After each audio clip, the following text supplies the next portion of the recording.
Welcome to the Online Success Journey Podcast, your opportunity to discover and learn from entrepreneurs like yourself.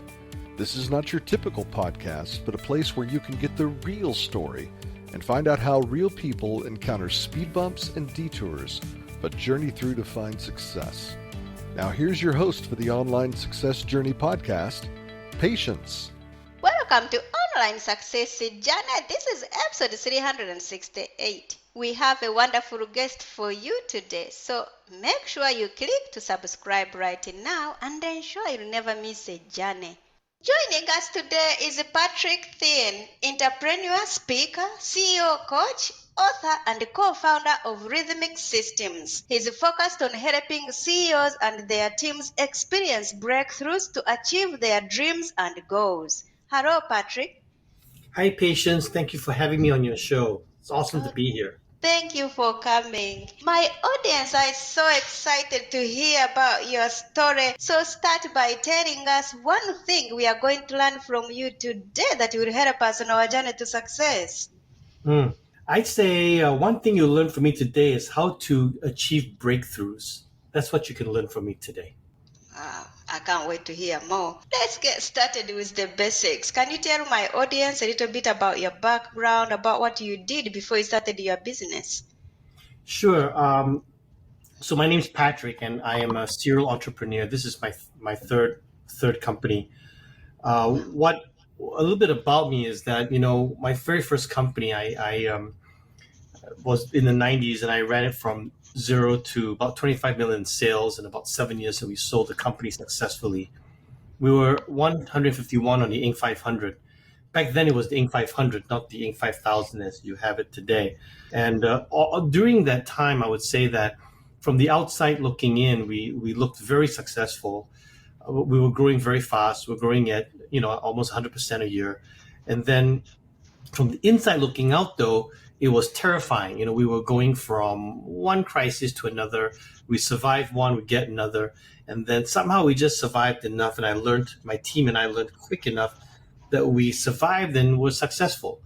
So that's kind of my journey. And I learned along the way that a lot of times, failure happens because you cannot achieve your commitments. You're not making your commitments. And most CEOs, most companies have a strategy, especially at the size of firms that I work with, smaller companies, entrepreneurs. We all have our strategy. The ones that fail actually have trouble with achieving or doing what they promised to their customers, to their employees. And so I started a new journey where I really asked a question about what makes a CEO fail and how do you avoid that? And so in the last 20 years, that's the question I've been asking, which is, why does a CEO fail? Why does a company fail? And how do you avoid that? What is the answer? What have you found out? The punchline, the answer is really that they failed to do what they promised. So that to me is execution, not so much strategy. Patience. I get a call from CEOs very often that says, Patrick, can you please come and help me? I think my strategy is not working. And oftentimes when I ask enough questions, I realize that strategy is being blamed, but usually it's more poor execution. So sometimes strategy doesn't look like it's working because you didn't do certain things that you were supposed to do. You ran a test, but the test didn't go well. So you think the strategy didn't go well, but maybe it's because you did not built the website properly. Maybe it's because you had the wrong message on the website, not the strategy. And then oftentimes, unfortunately, a year or two later, you see another company doing it and you say, I had the same idea. How come it worked? It didn't work for me, but this guy stole my idea and made it work. So I found that there are lots of ideas in the world. We are a very creative race, or creative species, I should say, human beings, very creative species. So there are not a lack of ideas. Where I think things fall down is an inability to execute it and do what you're supposed to do to get it done. What a background, Patrick. But why do you do what you do?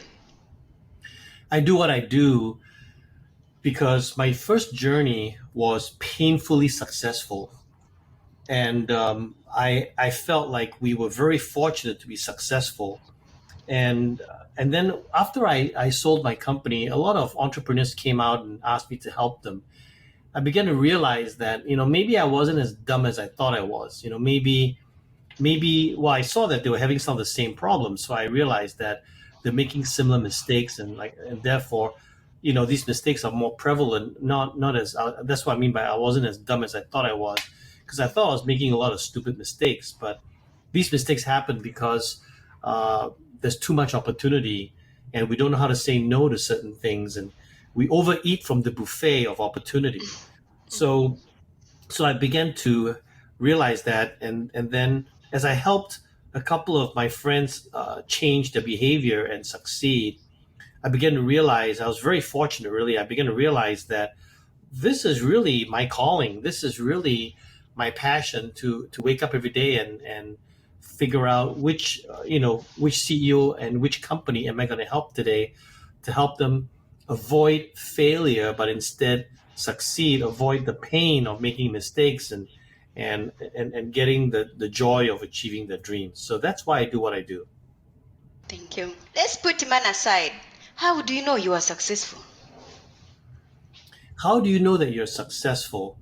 Well, there's many ways to answer that question, Patience. I think first of all, I'd say there's the emotional piece, which is that you got to be happy, you got to be joyful, so you could achieve a lot of things. But if you're not happy, then overall, emotionally and holistically, you're really not that successful.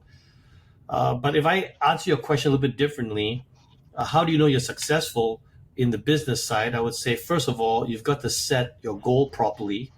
You've got to be really clear what your goal is. And then you've got to be objective as to whether or not you achieved it. And if you achieved your goal, then that goal is successful. If you achieve enough successful goals, then you are successful. As far as from an objective way of looking at, how do you run your business? How do you feel every day? That's how I look at it. Is you got to be objective in deciding what goals you want to have, set them correctly, and then if you achieve them, you're successful. How do you know you are successful, you personally? Me personally, so I would say, you start with why. Why do you do what you do? I shared with you, that I wake up every day thinking about how I can help CEOs achieve their dreams and avoid failure. So first of all, I have a life by design, which means that my life and my work is designed around my passion, my life, the things that I want to do, the things I feel called to do. So I do think that everyone needs to discover their purpose. I think everyone is a gift from God to the world. The question is, do you know your gift? Do you know your contribution? Do you know what your best contribution is? And if you can figure that out and do that, you'd be very successful. I think that's how I look at it. I don't view success financially. I think if you figure out what you want to do and love doing it, everything else will work out. Tell my audience about the magic moment, the day it suddenly all went right for you. The magical moment, the day that all went right for me. Yes. It's that's a really hard question to answer, Patience, because I don't have one magical moment. I think my life is extremely blessed. I've had I've had a fantastic number of magical moments. I had a magical moment today where Oh, wow. we my company, we have every Thursday we have what we call Keep Smart Hour, where we learn something. So at my firm, we're dedicated to keeping smart. That's one of our core values, and every Thursday for an hour, the whole company gets together and we learn something together. And today we spent some time on how we deliver our software and our products and services to our clients. And there were breakthroughs in the room. We shared some new things that we're trying, and it was magical to me to try something, have a lot of fun, and have it work out well. So that was magical. I would say that I am blessed to have magical moments every week, if not every other day or every day. As you mentioned, you've been in business for a long time now. I presume you have met entrepreneurs and aspiring entrepreneurs as well along the way. But can anyone be an entrepreneur, or are some people more cut out for it than others? Are more people cut out for it? I think everyone can be an entrepreneur. I think everyone can go start a business. I mean, so the definition of an entrepreneur is someone who takes the risk, some financial risk, starts something, and that's an entrepreneur. So anyone and everyone can do that. In fact, even if you don't start a company, you are an entrepreneur on a daily basis if you try new things and take risks within your family, right? So I think all of us already have entrepreneurial ability. I think that there's multiple types of entrepreneurs. Some wake up and say, I'm going to be an entrepreneur. Some wake up and got fired from their job or laid off in the job, and then they realize that, you know what, I can go make money myself. So, and then some get pissed off at their boss, they quit and they go start their own company. So I think that everyone has a different reason, whether it's freedom, financial, or just passion. I want to go do something that I want to do, and so there's a wonderful story, a case study of the guy who started GoPro. He actually failed in his company, and he's a surfer, so he went surfing, and he was right after he failed in his company, went surfing, and as he was surfing, he realized that you couldn't get good photographs while you're surfing. That's kind of how GoPro started. So I think that even out of failure you can find something that's interesting, and I think that if you can tie it to your passion, you have a much higher chance of success. Because when you tie something to what you're really interested in, you are much more inventive, you're much more creative, and most importantly, you'll try more new things. And I think to be successful as an entrepreneur, you've got to keep trying new things. What have you learned from business as a whole? As a whole, I've learned that business is a lot easier than people realize, number one. Number two, I would say that it's a lot harder to decide what you really want to do than people realize. So first of all, it's a lot easier to do. But the difficult part is every company I know struggles. Every entrepreneur I know begins their life with a struggle. They've got to find a customer. After they've found their customer and they start getting on a roll, they got a lot of ideas, a lot of new opportunities coming in. And that's when they hit their first difficult part, which is you have so many opportunities, so many ideas. You now have to actually say no to some of these ideas. I think entrepreneurs in the very beginning, some of us really enjoy the phase of throwing stuff on the wall and see what sticks. Okay, now a few things have stuck on the wall. So now you know the few things that stick. And now it's time to focus on those few things that stuck and create a business out of that. And if you don't make that transition, that will be the first failure point. That I'm not making that transition. So I would say, starting a business is a lot easier than people realize. Scaling the business or making the behavioral changes you need to make along the way to grow. Because you've heard before, right, that oftentimes a company outgrows the entrepreneur. What does that mean? Well, that means that as the company got bigger, the entrepreneur needed to pick up some new skills. But what people don't realize is that not only do they have to pick up some new skills, they have to actually get rid of some old successful habits that worked when they were tiny. And then this process is repeated over and over again. It's almost like playing a video game. When you level up, when you win a stage, you get to the next stage, you get a few new bad guys coming at you in a video game. And even the ones that came at you before, they come at you faster, quicker, and when they hit you, your health points get deducted more. So you're playing the same video game, but you got to play it better, quicker, faster. You got to make decisions faster. You got to kill your enemies quicker, and you got to adapt to the new enemies that are coming in the game. So in a business, you have to realize that you're leveling up. When you level up, you get to the next level of the game. You got new stuff coming at you.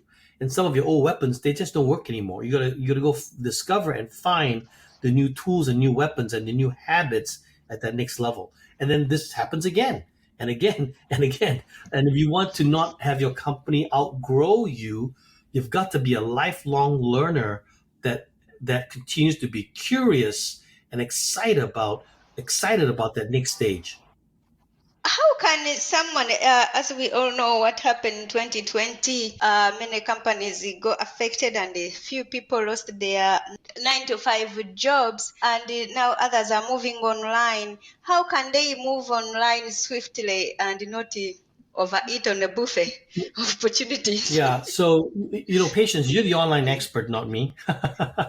So I think you'd be best to answer that question. I mean, I think that what we teach people is whether your business is online or offline, there are a few things that you got to get really, really clear. You've got to get really, really clear what your mission is, what your company does. You got to be really, really clear, and hopefully you'll do something that differentiates you from other people. Uh, Being different is much more appealing than being better. So that's the first thing I would say. The second thing I would say is that you got to really think hard about what your core customer, what your perfect customer looks like, and whether you're online or offline, you got to go find that customer. And in the beginning, you need to be very open. You need to get customers for what you're doing and begin to understand what that perfect customer is. We call that your core customer. So I think whether you're online or offline, you've got to figure out who are the people that you're speaking to, and then continue to refine your message for that group of people. You got to get your message out. So the online world has actually made messaging very difficult because it's very crowded and there's a lot of messages. So therefore, there's a lot of noise. So you got to cut through everyone's message. And to me, the only way to do that is if you have a message that is unique, that's targeted correctly to the person that you want to speak to, and that person hears you. So whether you're online or offline, I think the rules of the game remain the same. Clearly, when you're online, you have more different tools. Like in your case, you have your podcast and other ways to reach people. So, like I said, I'm not joking when I say, Patience, you're probably way better answering that question than me regarding how to be successful online. What are you still doing in the way you work that you just know you have to stop doing? Okay, so one thing that I need to do less of, I don't know that I have to stop completely, but I run a company and I also coach CEOs and I also do planning sessions for companies. And my customers love me. My customers love the planning sessions that I do. But I would say that that's one of the few things that I need to actually significantly reduce doing. It's significantly reduce doing my own personal output because I really need to focus on running the company and developing our services and developing the team around me versus focusing on my own personal delivery. What is the most dangerous belief an entrepreneur can have? The most dangerous belief an entrepreneur can have. I think the most dangerous belief is that they have to be the smartest guy or gal in the room and must have the answers when the team is lost. Right? So what I'm trying to say is that sometimes we believe that by a good, strong leader has the answers. I think that's a dangerous thought. I think a good, strong leader actually needs to have the right questions and needs to challenge their team stronger to go get the right answers.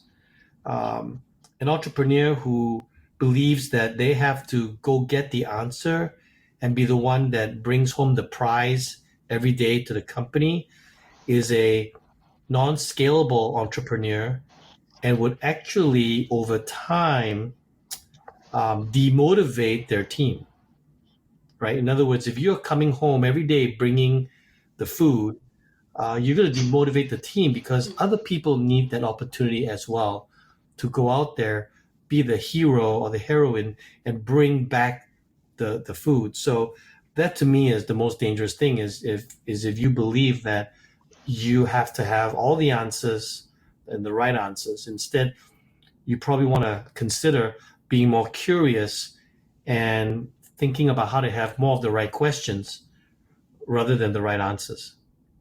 If you could rerun the first year of your business, what would you definitely not do? If I could rerun the first year of my business, I've done that 3 times already. If I were to rerun the first year of this company, I wouldn't really change much because I've already had the opportunity to screw up twice before. So I'll share with you that the first thing that I think an entrepreneur should do is to figure out what they really believe in. This thing called core values, you have to do it with your team, unless you do it with yourself when you start. So when I started this company, it was my third company, or my fourth company actually, and I thought, I should get my core values right this time, and I did that. And so now it's very interesting, right? Because now when I hire new employees, they'll either be attracted to my company by my core values, or they will not be. So I'm very lucky because I've already done that. And therefore, employees who come here are attracted to the core values. So that was one of the first things that we did. And I think that that's the only time an entrepreneur actually has the ability to say, this is how I want my company to be. This is how I want the core values to look like. And these are the type of people I want joining me versus not joining me. If you don't do that, then you're going to have more challenges later, and you're going to have to figure it out later. But if you do that when you first start, you would be able to, bring on the people that would enjoy working with you. So I think that that's something that most first-time entrepreneurs don't think of doing. What is the most valuable thing you have ever given away? The most valuable thing I've ever given away is my time. And I say that because God gave you and I the same amount of time every single day, 24 hours a day. And that is what I call a scarce resource, a commodity that is very, very scarce.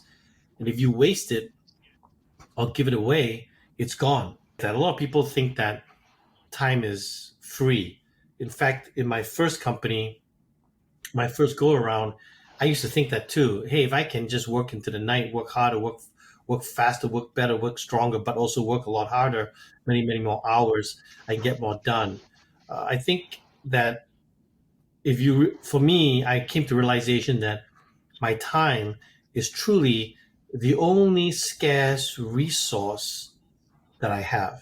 Everything else is not as scarce or rare as you think it is. But time, once it's spent, you can never get it back. So I think that for me today, even when I give my time, it is well thought out. I don't give away my time unless I really want to. So I'm very intentional about who and how I give my time away. Thank you. What grounds you? What grounds me?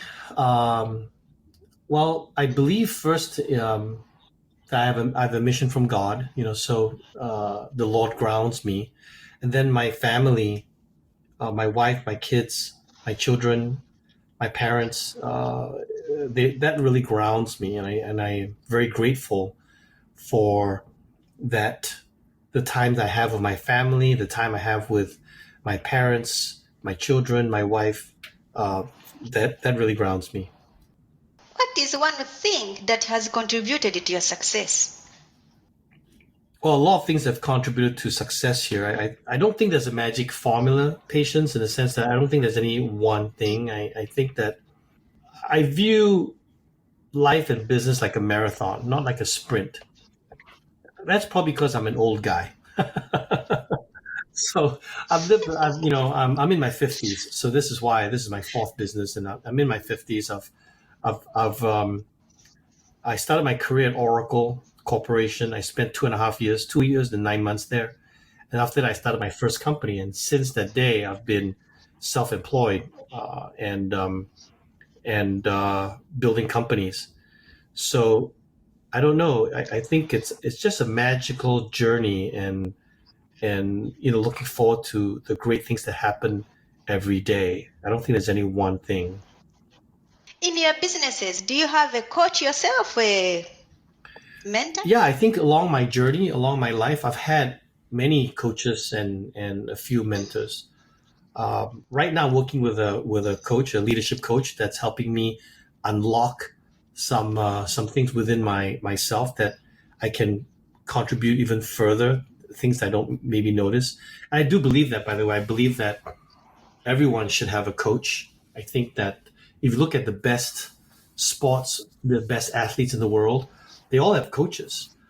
And if you, in fact, if you even look at the great Steve Jobs, he was famous to that he also had a coach in his business. So, if Steve Jobs, as great as he was, also had a coach, why wouldn't the rest of us think that we need a coach?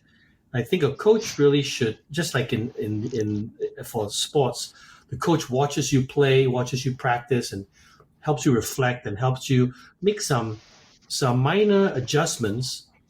I call these minor majors, minor adjustments that actually have major results.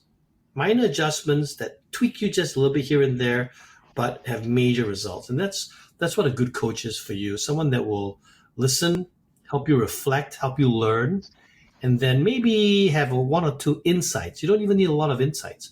One or two insights that may help you just change something in a small way that give you great results. Because I think a good coach will help you become the best version of yourself. I think some coaches don't do it right. Some coaches try to make you a different version of themselves. So I think as you look for a coach, you want to find someone that will help you be the best version of yourself. Let's talk about your book. Tell us more about it, and who's this book for? So the book is called Rhythm, How to Help You Achieve Breakthroughs and Accelerate Your Growth. And I shared with you earlier on, right? You said, what's one thing that people can learn from me today? It's how to make breakthroughs. So when I say a breakthrough, I mean that oftentimes a company will hit a point, a plateau, where they're not sure why they're not punching through. And that can take various forms. It could be that your revenue your growth slows down. It could be that you're not happy in your company.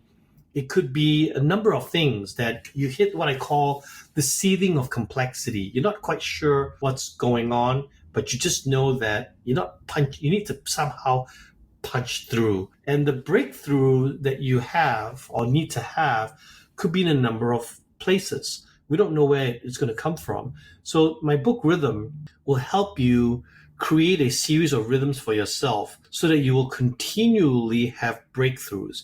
You may need a breakthrough in growth. So we have something called winning moves that will help you think through your strategies to pick the right ones. And when we run our winning move work, oftentimes we find that the company already has winning moves. They just didn't document it well enough, so they didn't sharpen it well enough so that it could really punch through. So we give you winning moves. And then we give you a planning process that helps you to think through what you want to do, choose the right goals, and then how do you actually focus on it, clear the path, say no to other things. And then finally, nothing really happens unless you do the work. So sometimes people don't do the work properly. They don't set goals right. They don't work hard to achieve those goals, and they don't know how to be aligned and accountable to those goals. Sometimes they don't even know how to clarify those goals so that other people can help them execute and get those things done. And so the book Rhythm gives you a series of rhythms and habits to help you continually look for and get these breakthroughs. So when you're stuck in a company, you need a breakthrough, and Rhythm will help you do that. Now, patience, unfortunately, I would say that breakthroughs don't come overnight. In other words, it's kind of like if you go to a personal trainer and you say, hey, I want to strengthen my muscles. Great. Here's some exercises. Here's the routine. You need to come to my gym 3 times a week and do these practices and these exercises. There is no easy button. right? So you come to the gym and you do these exercises 3 times a week, and 3 weeks later you look at yourself and go, oh my God, look at me, I look so much better. It took a few weeks. It didn't take years, but it wasn't tomorrow, right? It wasn't like, hey, I did my first set of exercises today and tomorrow I look great. No, you did your set of exercises, you came back for a few weeks, and then suddenly you look at yourself and go, wow, I look different. So that's my message to everyone out there. There is no easy button. There is a series of rhythms that can help you create the right habits to give you success for life. Success for life, not success for just for tomorrow, but success for life, so that you can continue to get your breakthroughs that you need. Wow, thank you. And how can we get this book and how can we connect with you? You can get the book on Amazon, right? So my book is on Amazon, and you can connect with me through my website, rhythmsystems.com. And I look forward to meeting more people. And you can email me, Patrick at rhythmsystems.com is a great way to get me.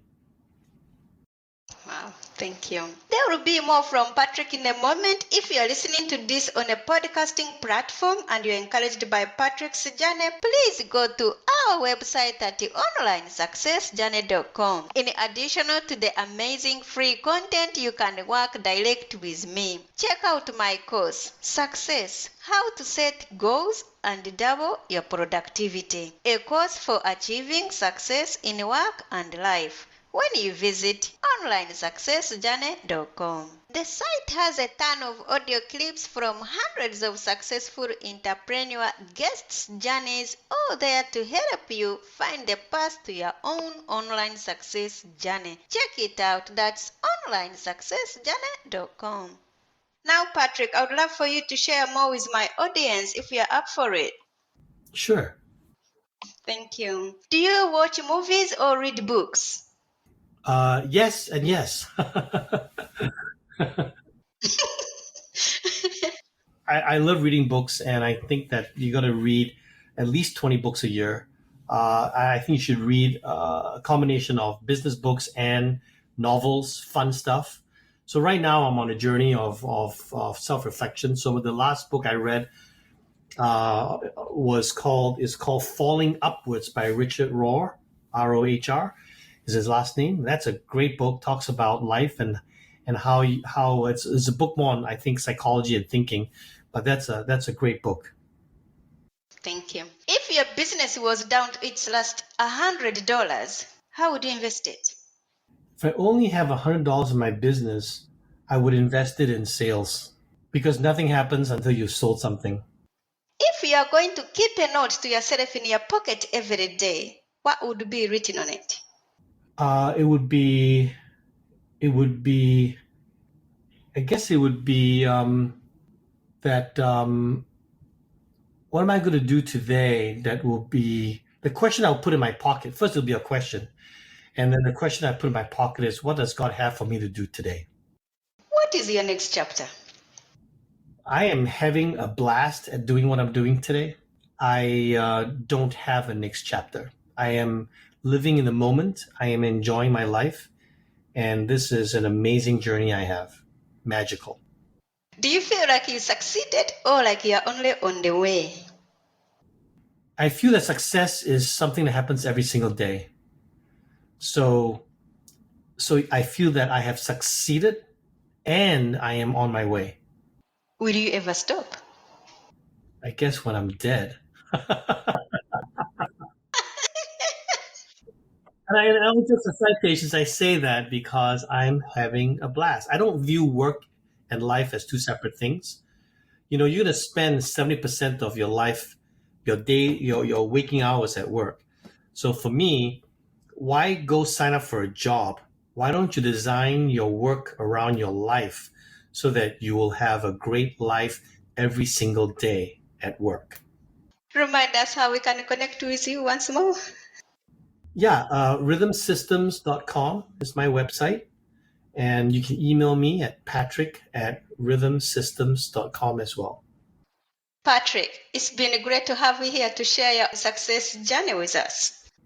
Patience, thank you so much for having me. It's been a lot of fun here. You ask very interesting questions. You are welcome. Remember, success is a journey. Don't wait. Let's start the journey. Patience and Patrick. This is not the end of the journey. We hope you've enjoyed listening to Patience and her guest and want you to know that there are hundreds of episodes available at onlinesuccessjourney.com. Patience would like to thank you for listening to the podcast, and she has a free gift for you on her website, including an audio compilation of her guests' best tips, uplifting stories, and even a bit of fun. Additionally, there are special clips of over 250 episodes that have never aired on the podcast and are only available to members of the Online Success Journey.